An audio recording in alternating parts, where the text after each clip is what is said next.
बेमेतरा जिला के नगर पंचायत नवागढ़ के युवा मन ये दिन नगर के विभिन्न इलाका में साफ सफाई अभियान चलावत थे, जेमा लोगन ला स्वच्छता के प्रति जागरूक करे के प्रयास करे जावत थे। संगठन के युवा दिलीप जायसवाल बताइस कि इतवार के नगर के विभिन्न इलाका में इवन सफाई करते।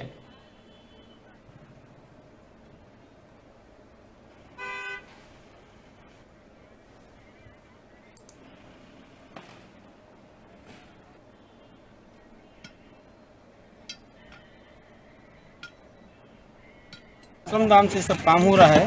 इसमें किसी प्रकार किसी से कोई धनराशि का नहीं लिया जा रहा है और आपस में सब श्रमदान करके इसको कार्य को हम सब पूर्ण कर रहे हैं। कौन लोग करते हो, कितने लोग हो यहाँ पे?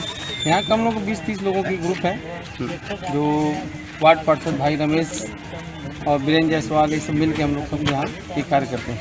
नगर के सभी युवा साथी मिलके हर रविवार को यहाँ पे स्वच्छता एवं जन जागरूकता का कार्यक्रम करते हैं ताकि नगर के लोगों में जागरूकता है।